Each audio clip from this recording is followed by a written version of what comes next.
আদর্শ জিন্নুরাইন ফাউন্ডেশনের আমার প্রাণ প্রিয় যুবক তরুণ কিশোর ভাইগণ, আমার অনুজ স্নেহ ধন্য ভালোবাসা প্রিয় আগামী দিনের ইসলামের ঝান্ডাবাহী আমার ছোট্ট ভাইরা, সর্বস্তরে ছড়িয়ে ছিটিয়ে থাকা মুসলমানগণ, পর্দার অন্তরালে অবস্থানরত আমার দিনদার ইমানদার আল্লাহওয়ালা শ্রদ্ধেয়া মুসলমান মা ও বোনেরা, আসসালামু আলাইকুম ওয়া রাহমাতুল্লাহি ওয়া বারাকাতুহু। আলোচনার শুরুতে আমরা সকলেই মহাবিশ্বের একমাত্র রব, আমাদের সকলের খালিক, আমাদের সকলের মালিক আল্লাহ সুবহানাহু ওয়া তাআলার দরবারে আমরা শ্রদ্ধা অবনত মস্তকে সকলে শুকরিয়া আদায় করি। আমরা সকলে বলি আলহামদুলিল্লাহ। সম্মানিত মুসলমান ভাইগণ, মহাগ্রন্থ কুরআনুল কারীমের অন্যতম সূরা 109 নম্বর সূরা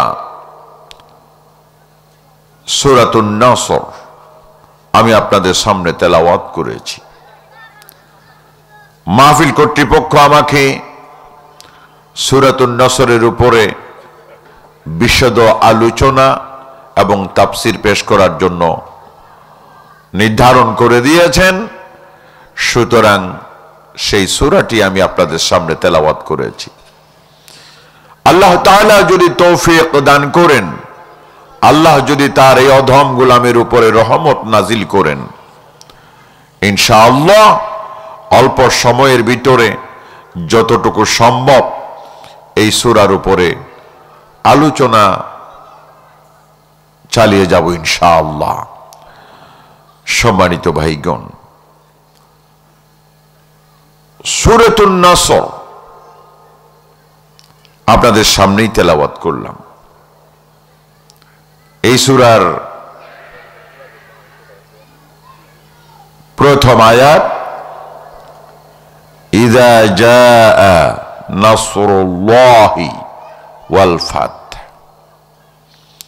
এখানে নাসরুল্লাহ একটা নসরুন শব্দ আছে। এই নসরুন শব্দ থেকে এই সূরার নামকরণ করা হয়েছে সূরাতুন নসর। নসর শব্দের অর্থ সাহায্য। নসরুল্লাহ আল্লাহর সাহায্য। কার সাহায্য? আল্লাহর সাহায্য। আল্লাহর সাহায্যের উপরে, আল্লাহর পক্ষ থেকে দেওয়া বিজয়ের উপরে ইনশাআল্লাহ আলোচনা করা হবে। তবে মুফাসসিরিনে কেরাম এই সূরার 2 নম্বর আরেকটি নাম দিয়েছেন। আপনারা মুরব্বীরা খেয়াল করবেন, এই সূরার আরো একটি নাম দেওয়া হয়েছে সূরাতুত তাওদীহ। সূরাতুত তাওদীহ, খেয়াল রাখবেন ভালো করে, কি নাম বলেছি? সূরাতুত তাওদীহ। সূরাতুত তাওদীহ শব্দের অর্থ হলো তাওদীহ, বিদা থেকে এসেছে। বিদা, বিদা মানে বিদায়। বিদা মানে কি? বিদায়। সূরাতুত তাওদীহ শব্দের অর্থ হলো বিদায়ী সূরা। বলেন কি সূরা? বিদায়ী সূরা। তার মানে হলো এই সূরার ভিতরে আল্লাহ রাব্বুল আলামিনের পক্ষ থেকে রাসূল পাকের বিদায়ের নোটিশ এসেছে।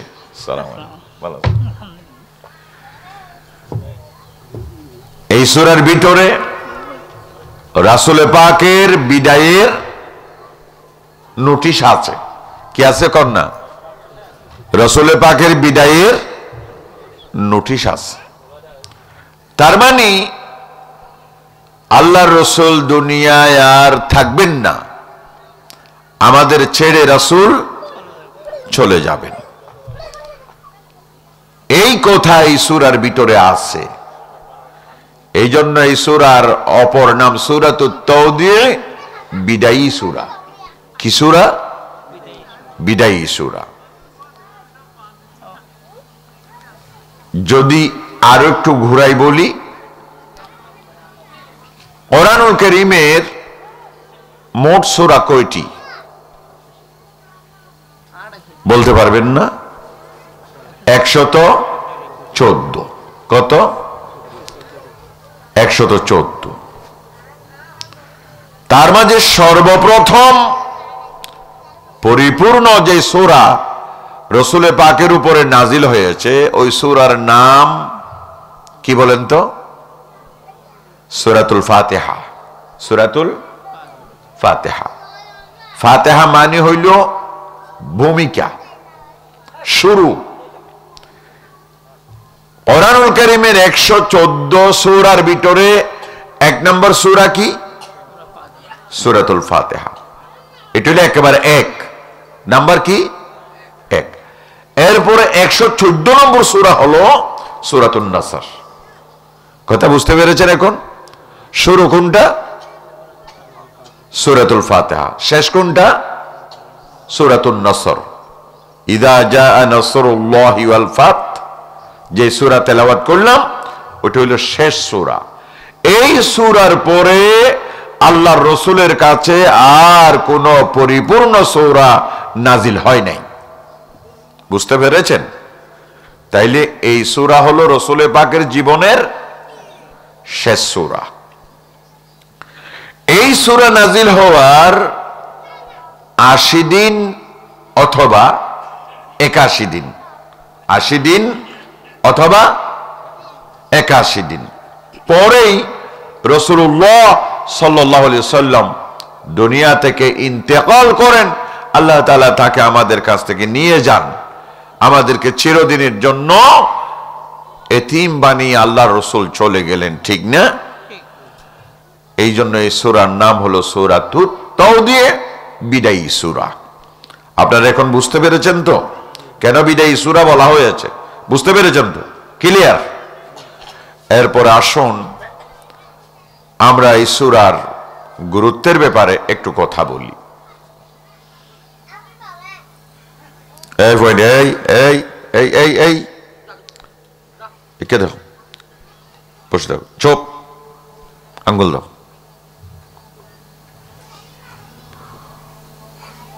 আপনারা এই এই উঠাই দেন, উঠাই দেন, উঠাই দেন, উঠাই দেন, এদের দিকে উঠাই দেন, উঠাই দেন, যাও যাও, উঠাই দেন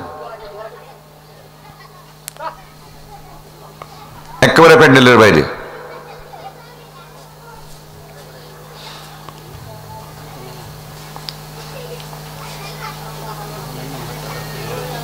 আল্লাহর বান্দাগণ ভালো করে খেয়াল করবেন। আপনারা তো নিশ্চয় জানেন আমার আলোচনায় এই সব আবুল তাবুল গল্প স্বল্প নাই। যা শুনবেন ইনশাআল্লাহ কোরআন এবং হাদিস থেকে শুনবেন, মন ভরে শুনবেন ইনশাআল্লাহ। প্রিয় ভাইগণ, তো যে কথাটা বলতে চেয়েছিলাম, এই সূরার একটা বড় ধরনের গুরুত্ব আছে। হযরত আব্দুল্লাহ ইবনে আব্বাস রাদিয়াল্লাহু তাআলা আনহু থেকে বর্ণিত একটি ঘটনা শুনবেন তো? হযরত আব্দুল্লাহ ইবনে আব্বাস রাদিয়াল্লাহু তাআলা আনহুমা, তিনি ছিলেন রাসূল পাকের চাচাতো ভাই। কি ভাই? চাচাতো ভাই। এই আব্দুল্লাহর বাবার নাম ছিল আব্বাস। কি নাম? আব্বাস রাসূলের কি? চাচা। আব্বাস রাদিয়াল্লাহু তাআলা রাসূল পাকের চাচা। আর এই চাচার ছেলে হইল আব্দুল্লাহ। এই আব্দুল্লাহ তিনি বর্ণনা করছেন। এই আব্দুল্লাহ কিন্তু সাধারণ জেনতেন মানুষ নন। রাসূল পাকের যুগে যিনি কোরআনের তাফসীর করতেন, সুবহানাল্লাহ। রাসূলের সামনে কোরআনের তাফসীর করা এটা কি জানতেন কথা? কি কোন আপনারা?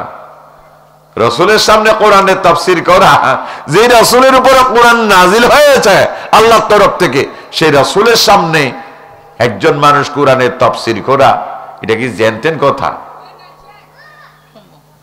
অসম্ভব ব্যাপার। অথচ আল্লাহ রাসূল সাল্লাল্লাহু আলাইহি ওয়াসাল্লাম এই আব্দুল্লাহ ইবনে আব্বাস, রাসূলে পাকের চাচাতো ভাই, ছোট কালে আল্লাহ রাসূল তার সিনায় হাত দিয়ে ফু দিয়েছিলেন এবং আল্লাহর কাছে দোয়া করেছিলেন, আল্লাহ তাআলা নবুয়তের ইলম দিয়া এই আব্দুল্লাহ ইবনে আব্বাসের সিনা তুমি ভরপুর করে দাও। আল্লাহ রাসূল দোয়া করেছিলেন, যার কারণে আল্লাহ রাসূল দোয়া করতে দেরি আছে, আল্লাহ তাআলা দোয়া কবুল করতে দেরি নাই, ঠিক কি না? এখন আল্লাহ তাআলা দোয়া কবুল করে ফেললেন। আর আব্দুল্লাহ ইবনে আব্বাসকে আল্লাহ সুবহানাহু ওয়া তাআলা এমন ভাবে কবুল করলেন, কোরআনুল কারীমের বাইরের তাফসীর, ভিতরের তাফসীর সবগুলো বুঝতে আল্লাহ তাআলা তাকে ক্ষমতা দিয়েছিলেন, জ্ঞান দিয়েছিলেন। সুবহানাল্লাহ, কি অবাক এই ছেলে আব্দুল্লাহ ইবনে আব্বাস। ঘটনাটি তিনি বর্ণনা করছেন, ভালো করে খেয়াল করেন ঘটনাটি।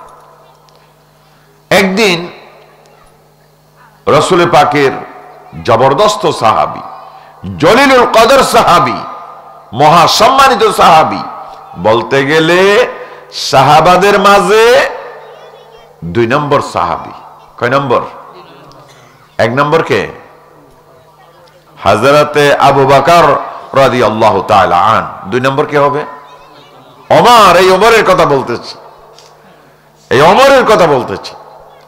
হযরত ওমর ফারুক রাদিয়াল্লাহু তাআলা একদিন এই আপনাদের মতো বুড়া বুড়া মানুষ, আপনাদের মতো কি বুড়া বুড়া সাহাবী, যারা বদরের যুদ্ধে অংশগ্রহণ করেছিল, ইসলামের প্রথম যুদ্ধে, ইসলামের প্রথম যুদ্ধে বদরের যুদ্ধে অংশগ্রহণ করেছিল। এটা হইল বদরের যুদ্ধের 8 বছর পরে। কয় বছর পরে? 8 বছর পরে।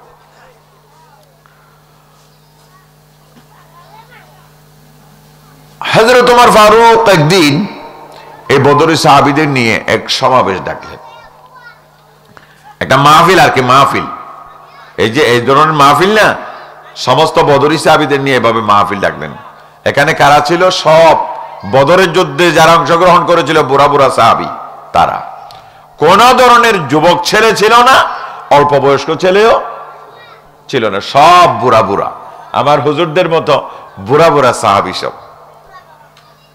কিন্তু হযরত ওমর ছোট্ট একজন বালককেও দাওয়াত করলেন। ছোট্ট একজন কি বালক, তারেও দাওয়াত করলেন। এই বালক ছাড়া আর কোন বালক ওখানে নাই। আপনারা বুঝতেছেন তো কথা?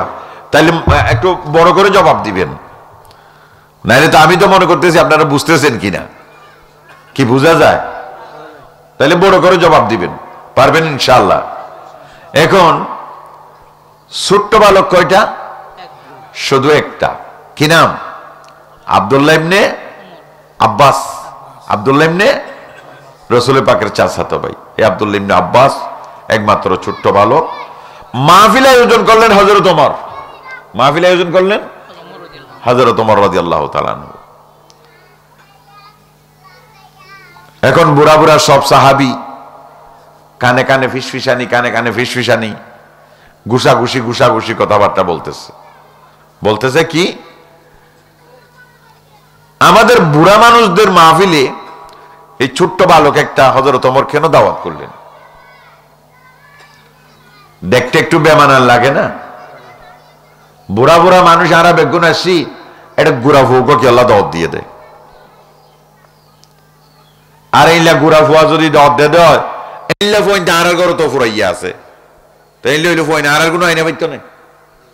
হযরত ওমরে এক তো বুড়া মানুষ, শুধু বেগম বুড়া মানুষ দাওয়াত দিয়ে, এটা মাঝে গুড়া ফুয়া কি আল্লাহ নিতে হওয়া চাই।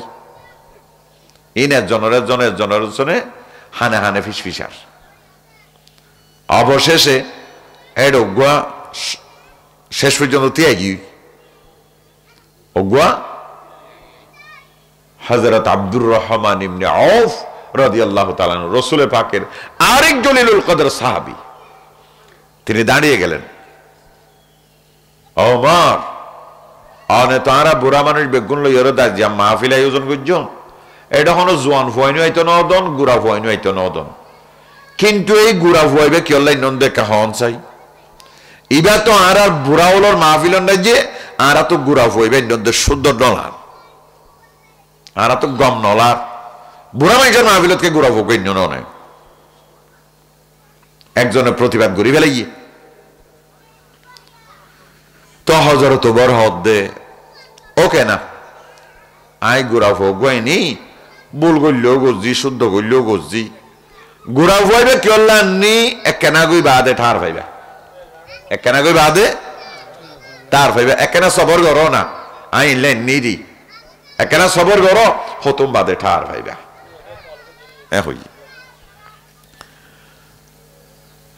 এবার মাহফিল শুরু হয়ে গেল, মজলিস শুরু হয়ে গেল। হযরত ওমর ফারুক রাদিয়াল্লাহু তাআলা আনহু মাহফিলের শুরুতেই তিনি সূরাতুন নসর তেলাওয়াত করলেন সকলের সামনে। তিনি বললেন, এই সূরা এই কয়েকদিন আগে নাজিল হয়েছে,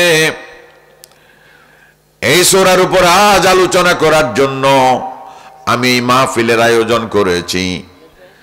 এই সূরার ভিতরে কে কি বুঝেছো আমাদের সামনে একটু একজন একজন করে হাজিরা দিবেন। সূরা এবার ভিতরে কি আছে, একখানা এবার ভিতরে কি আছে দেখ কেনা করি আর তো বাইর করা পড়িব, একজন একজন আরা আজিয়া আজিরি দিও বেক্ষণে মিলি এবার ভিতরে কি আছে দিয়া নারা তো কি করা পড়িব, বাইর করা পড়িব। সুবহানাল্লাহ, কিয়া এবার ভিতরে কি আছে কা বাইর করা পড়ে, বাইর করতে হবে। এই জন্য এই সূরার প্রথম আয়াত ছিল ইযা জাআ নাসরুল্লাহি ওয়াল ফাতহু, যখন আসবে আল্লাহর সাহায্য ও বিজয়। আল্লাহর সাহায্য বিজয়, প্রথমত বলা হয়েছে আল্লাহর সাহায্য, তারপরে বলা হয়েছে কি বিজয়, বিজয়ের ইঙ্গিত এসেছে এই সূরা। আবার এই সূরা নাজিল হওয়ার পর পর আল্লাহ সুবহানাহু ওয়া তাআলা কোরআনুল কারীমের অন্যতম এক আয়াত নাজিল করে দিলেন, আল-ইয়াওমা আকমালতু লাকুম দীনাকুম ওয়া আতমামতু আলাইকুম নি'মাতি ওয়া রাদিতু লাকুমুল ইসলাম দীনা। আল্লাহ তাআলা বলে দিলেন, আল-ইয়াওমা আকমালতু লাকুম দীনাকুম, হে মুহাম্মদ সাল্লাল্লাহু আলাইহি ওয়াসাল্লাম, যেই দিন পরিপূর্ণ করার জন্য, যেই দিন এই জমিনে কায়েম করার জন্য, যে আইন এই জমিনে কায়েম করার জন্য আমি আল্লাহ আপনাকে দুনিয়ায় পাঠিয়েছিলাম, সেই দিন আজ আমি আল্লাহ তাআলা পরিপূর্ণ ঘোষণা করলাম। সুবহানাল্লাহ, সেই দিন আর বাকি নাই, সেই দিন আজ আমি আল্লাহ তাআলা পরিপূর্ণ করে দিলাম। ওয়া আতমামতু আলাইকুম নি'মাতি, আমার যত বিধিবিধান, আমার যত হুকুম আহকাম, আমার যত আইন কানুন কিয়ামত পর্যন্ত মানুষের দরকার, সমস্ত আইন কানুন আমি আল্লাহ তাআলা পরিপূর্ণ করে দিলাম। সমস্ত বিধিবিধান মাসালা মাসাইল আমি আল্লাহ तमाम করে দিলাম।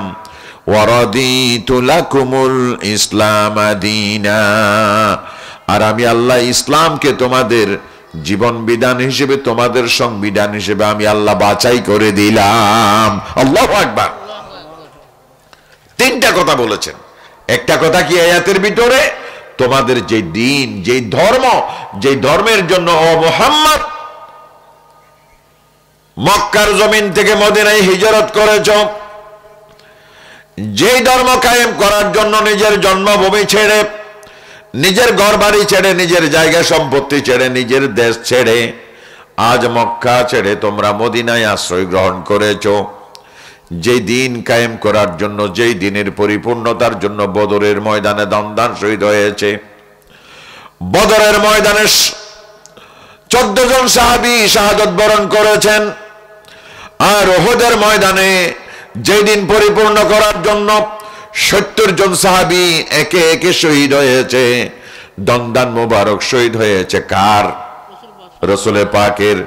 কপাল পেটে রক্ত ঝরেছে, রাসূল মাটি থেকে পড়ে গেছেন। আল্লাহ রাসূলকে সাহাবায়ে কেরাম চতুর্পার্শ্বে ঘিরে ফেলেছেন, কাফিরেরা যেন আর আক্রমণ করতে না পারে।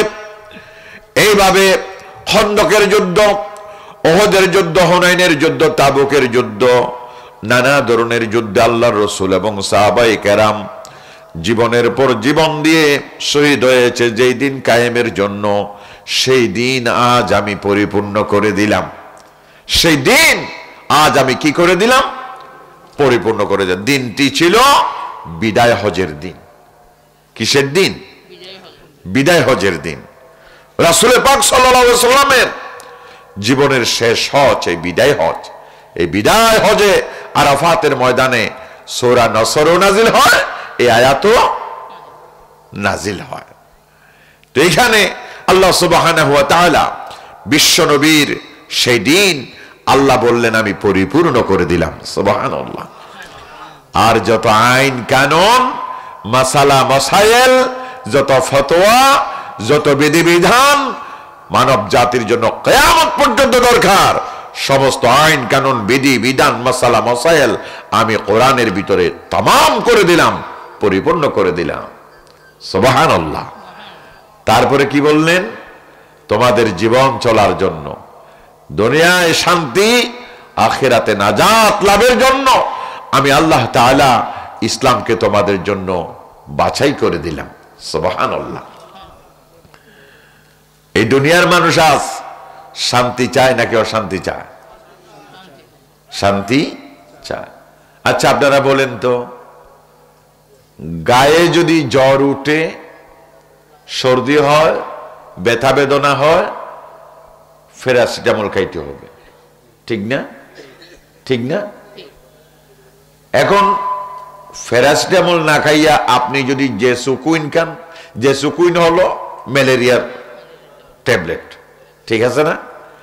আপনার উঠছে জ্বর, সর্দি, কাশি, শরীর ব্যথা, খাইতে হবে কি? প্যারাসিটামল।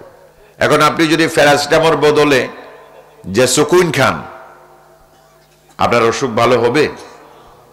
আবার যদি ম্যালেরিয়া হয়, আপনাকে কিন্তু জেসুকুইন খাইতে হবে, ঠিক কি না? এখন ম্যালেরিয়া যদি হয়, আপনি জেসুকুইন না খাইয়া আপনি যদি প্যারাসিটামল খান অথবা হিস্টাসিন খান, ভালো হবে? রোগ ভালো করার জন্য ওই রোগের যে ওষুধ সেটাই খাইতে হবে, ঠিক কি না? এই দুনিয়ার মানুষ শান্তি চায়, মানুষ আর শান্তির জন্য পাগল। যেখানে যায় সেখানে শান্তি চায়, শান্তি চায়। অথচ শান্তির জন্য যেখানে যাওয়া দরকার সেখানে কিন্তু মানুষ যায় না, ঠিক কিনা? কোন আল্লাহ তাআলা বলেন ওয়ারাদিতু লাকুমুল ইসলাম দীনা, শান্তির জন্য ইসলাম নামক জীবন বিধান আমি আল্লাহ তাআলা তোমাদের জন্য বাছাই করে দিয়েছি। সুতরাং দুনিয়ার মানুষ যদি তোমরা শান্তি চাও, ও দুনিয়ার মানুষ তোমরা যদি শান্তি চাও, দুনিয়ায় শান্তি, আখিরাতের নাজাত, কবরের আযাব থেকে যদি বাঁচতে চাও, হাসরের আযাব থেকে যদি বাঁচতে চাও, জাহান্নামের ভয়াবহ আগুনের আযাব থেকে যদি বাঁচতে চাও, জান্নাত যদি পেতে চাও, মানুষ তোমাদের জন্য আমি আল্লাহ একটি ধর্ম, একটি দিন, একটি জীবন বিধান বাছাই করে দিয়েছি, তার নাম হলো ইসলাম। তার নাম কি? অথচ শান্তির জন্য মানুষ দুয়ারে দুয়ারে ঘুরে শান্তি চায়, শান্তি চায়, কিন্তু মানুষ শান্তি যে পথে আছে সেই পথে যায় না, ঠিক কিনা? কোন শান্তির জন্য মানুষ কোথায় কোথায় যায়?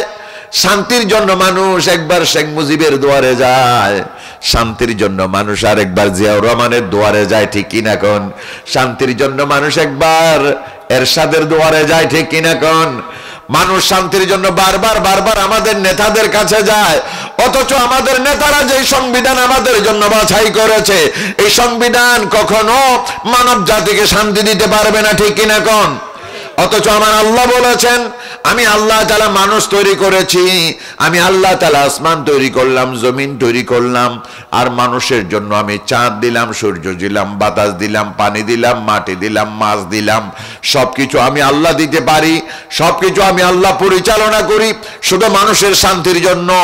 কিন্তু এই মানুষকে আমি আকল দিয়েছি, জ্ঞান দিয়েছি, বুদ্ধি দিয়েছি, সে তার আকল দ্বারা চিন্তা করে আমি আল্লাহর ইসলামের কাছে তারা মোটেও আসে না, ঠিক কিনা? যেখানে তাদের যাওয়ার দরকার ছিল সেখানে তারা যায় না, ঠিক কিনা কর? সেখানে তারা যায় না। তার মানে ম্যালেরিয়ার জন্য যে সুকুন না খাইয়া তারা হিস্টাসিন খায়, ঠিক কিনা?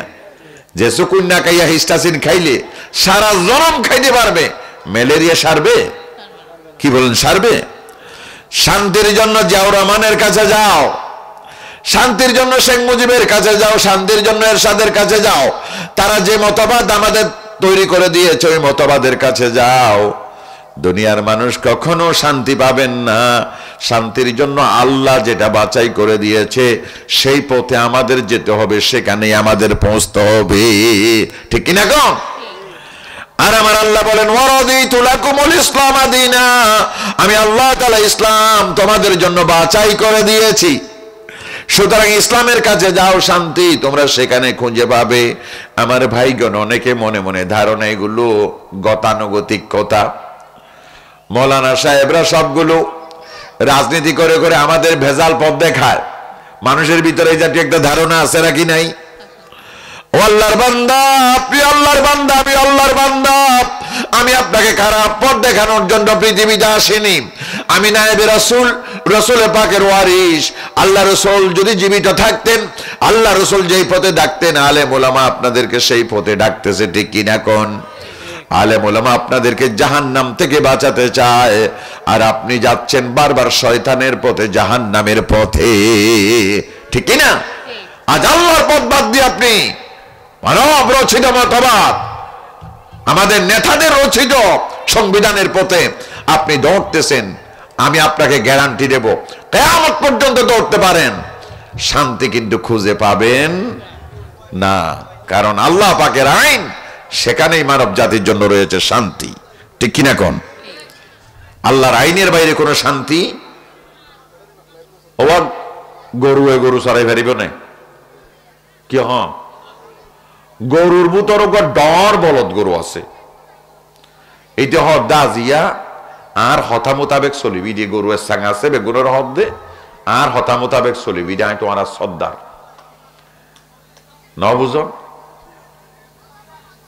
চলতে চলতে বর্ডার করি বাঘক গৈছি, নইলে সিংহ গৈছি, তখন কেন হইব?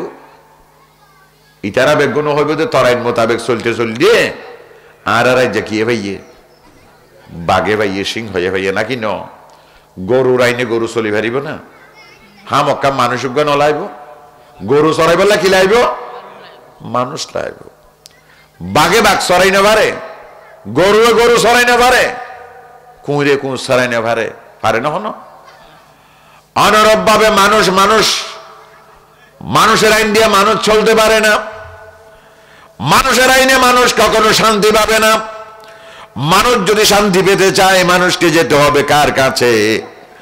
আল্লাহ রাব্বুল আলামিন যেই দিন আমাদের জন্য বাছাই করে দিয়েছে সেই দিনের কাছে আমাদের চলে যেতে হবে, ঠিক কিনা? আল্লাহর দিন ছাড়া মানুষ কখনো শান্তি খুঁজে পাবে না। আমি আপনাদের একটা উদাহরণ দিই, আল্লাহর ধর্মের ভিতরে কেমন আছে শান্তি। আপনারা বর্তমান পৃথিবীতে বাংলাদেশে কি আল্লাহর কোরআনের আইন চলে? চলে না।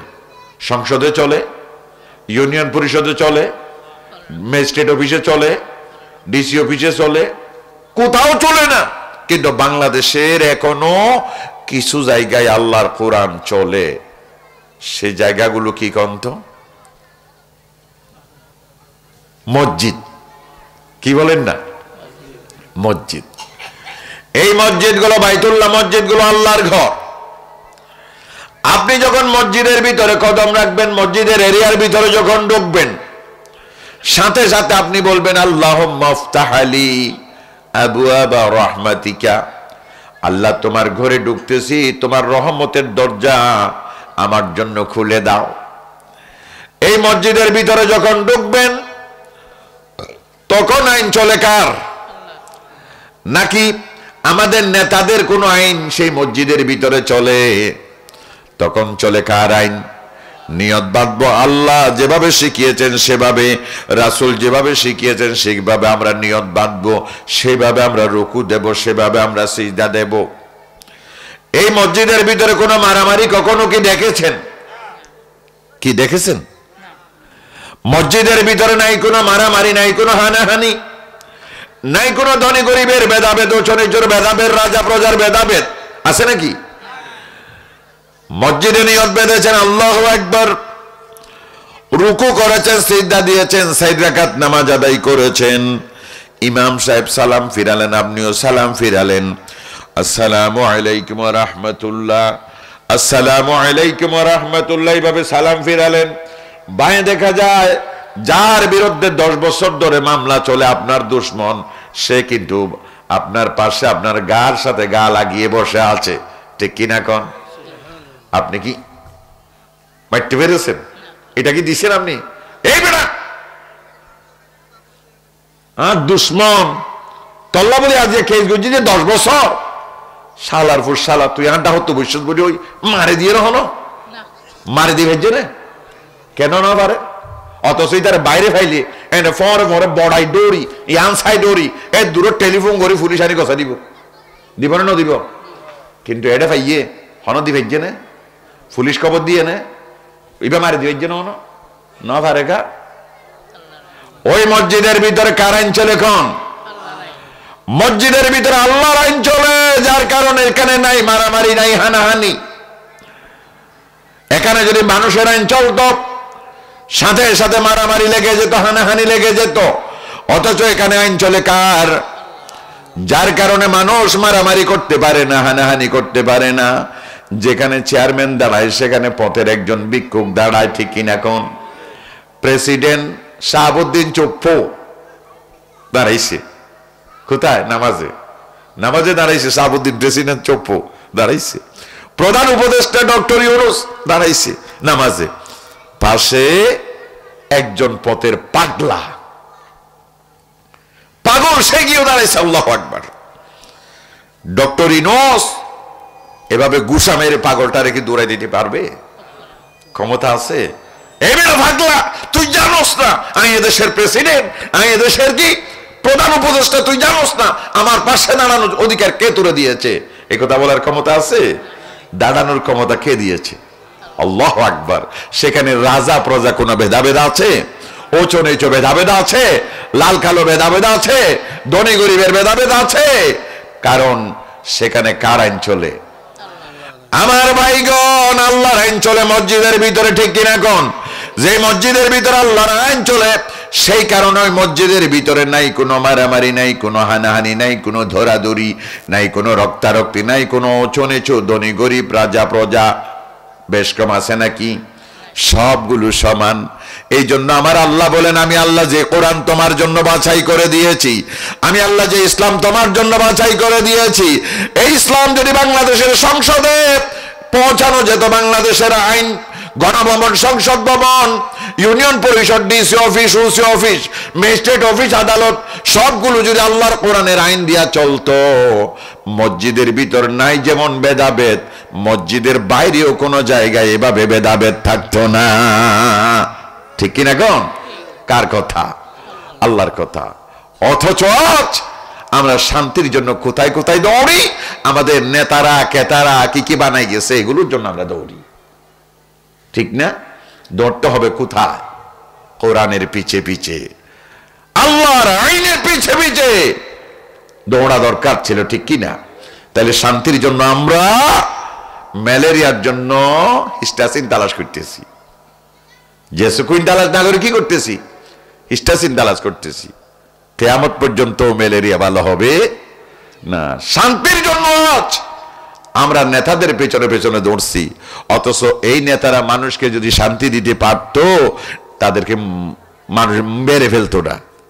ঠিক কি? দেখুন, তারা মানুষকে শান্তি দিতে পারে নাই বলে তো একেবারে সপরিবারে শেষ। ঠিক কি? দেখুন, তাইলে বুঝতে হবে মুসলমানগণ আসলে মানুষ মানুষকে শান্তি দিতে পারে না, মানুষের আইনে মানুষ কখনো শান্তি পায় না।